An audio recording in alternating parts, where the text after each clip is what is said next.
comfortable. Okay, so we're gonna ignore this intro. I originally filmed this for Mental Health Awareness Month back in May, but I feel like it could also be helpful now given everything happening in the world, like the pandemic and constant racial injustice. I feel like the only way we can put our best efforts into fighting for health and peace is to take care of ourselves in the process. One of those self-care measures could be therapy. let's get started.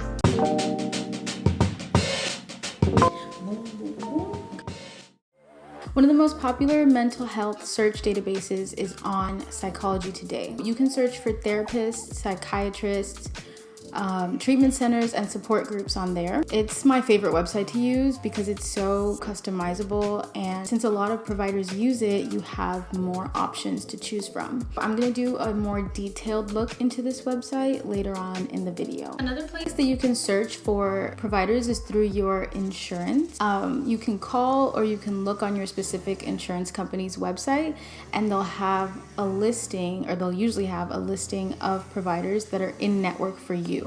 However, sometimes they list they mostly list doctors. This may be more helpful if you're looking for a psychiatrist who can diagnose and prescribe medicine, or a licensed psychologist with a doctor's degree who can do diagnostic psychological evaluations, and they don't usually prescribe medicine. You can also search for providers through your university or college. I'd suggest starting in the health center or clinic. They might have different names for it. And then they can direct you to any on-campus or off-campus resources that they might have. Usually seeing people through your university is cheaper, but sometimes it's limited. So maybe they don't have as many providers, or they might have like a cap on the number of sessions that you can have. But I think it's still a good place to start.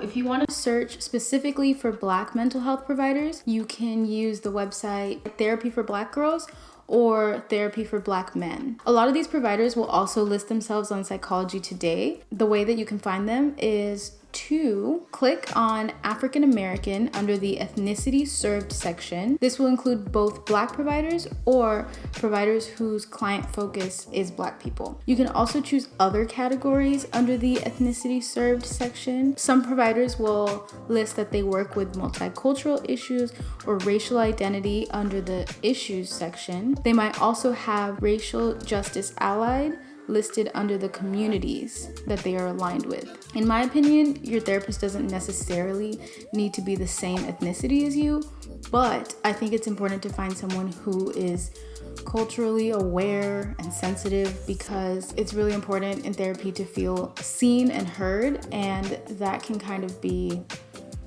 hindered if you feel like you're always having to over-explain things like cultural family systems or racial experiences that you've had.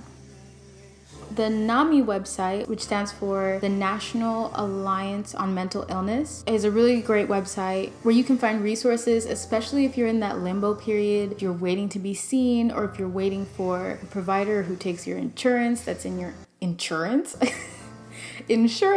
that's in your area to start taking new patients and stuff like that. It can be very frustrating sometimes, but this is a good website to get some resources that can help you during that time period. And you can also search for your local NAMI group that can connect you to peer support groups that are in your area. One thing that I've learned is to ask if you can talk to the therapist before you schedule an actual appointment. Some offer free 10 to 15 minute consultations. Even if they don't advertise it, I think it would be good to ask, because generally they will say yes, unless it's like a really big place that has receptionists make appointments and stuff like that, then they might not. But they should. This has saved me a lot of time and money, because then you avoid going to like the first two appointments or first appointment and then realizing that it's not really a good fit, and then you just paid full price for these appointments and now you have to oh my neck. Wow, everything is just happening at once. Then you have to start over. Sometimes you do have to start over, and that's fine, but some of that can be avoided by having the free consultation first. You'll notice a lot of things where you can see if this might be a good fit to proceed, or I have my laptop here and I'm gonna take you on a little tour of Psychology Today's therapist search database. First, you go to the Find a Therapist section. If you look at this drop-down menu, that's where you find the psychiatrists, treatment centers, and support groups. In this box, I'm gonna put a random place. Let's do Orange County. That's not a city, but once we put this in, it gives us a list of cities if we want to narrow our search. I'm just going to leave it alone. But if we look on the side, here is where you can customize your search. We have insurance companies. If you click on more, you will see the full list that they have, and then you have issues. Some providers will literally list any and every issue that has ever existed, which maybe they treat them all. I don't know. But other providers will list the issues that they deal with most often, or the issues that they have a lot of experience with. I like to start with just a few, especially if you're in an area that doesn't have a lot of providers. It might be helpful to stay general first, and then you can start narrowing it down more if you are seeing like too many people. You can also choose which gender you prefer to see, the age groups they treat, and language preferences. If you want counseling from a faith-based perspective, you can choose which religion here. The next section is types of therapy. A lot of therapists will use a mix of multiple approaches. So CBT, which is cognitive behavioral therapy, involves challenging thought patterns and distorted beliefs. These are usually called cognitive distortions. I made a PowerPoint about each of the cognitive distortions. Well, not all of them. It's not an exhaustive list. Yeah, I just wrote like a little description about what each one is and a way that you can challenge that thought. There's also a lot of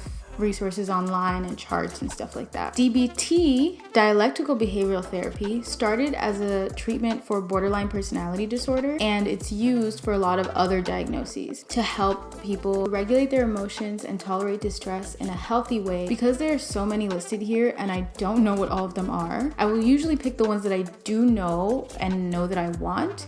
And then when I find therapists that I like, I'll look at what other approaches they use and just Google those instead of Googling all of them, because that's too much and it's time consuming. I'm not trying to do that. So here you can enter in the ethnicity you want, like we talked about earlier in the video. And then this is a new feature, I think. Providers have the option to do a little video intro, which I think is kind of cool. It's nice to like hear their voice, especially before you talk to them on the phone or in person, because I don't know, I don't like talking to people on the phone. I get shy, but at least you've seen them in a video before. Also, because of the coronavirus, a lot of therapists are offering telehealth, which is like video or phone sessions through a HIPAA compliant platform. So that's so that your information can be safe. When you click on a person's profile, you can see what their usual cost per session is and the types of payments they accept. They will usually say if they offer a sliding scale or not. Well, not or not. They'll usually say if they do. I don't think they always mention if they don't, but you can always ask. That just basically means that they adjust the prices based on income and the ability to pay. And then here you can see if they run any support groups. Here you can see their qualifications, where they graduated, and their state license number, which, by the way, you can look up the number. You can usually see, or you should be able to see, if the therapist or provider has had any disciplinary action.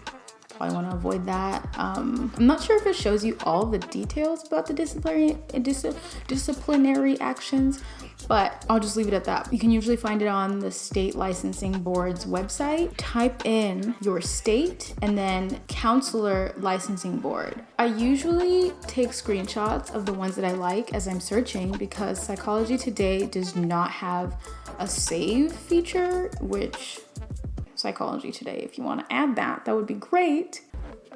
It's not like they are watching this, but just an idea. Making an account is actually only for the providers, like the ones that are putting their profile up. But once you have the ones that you like, you can contact them. You click email and then enter your email so that they can reply to you. And you can also call the phone numbers that are listed here. And if they have a website, you can find that here. I just wanted to show you a few things to get started. If you guys want to hear more about finding a provider, I could do a part 2 to talk about the different types of providers like LMFTs, LPCs, LCSWs, PhDs, PsyDs. There's so many. But for now, I hope that this was helpful. And if you know anyone who wants to start searching for a therapist, you can share this with them. I wish you all the best in your therapy-ing. I will see you in the next video. Bye!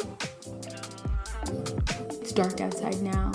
It's raining and I feel like I'm 10 times darker than when I started the video. What happened? Ooh, my eyes are brown. No, I'm not gonna look directly at the light because that's stupid. No, let me do it again.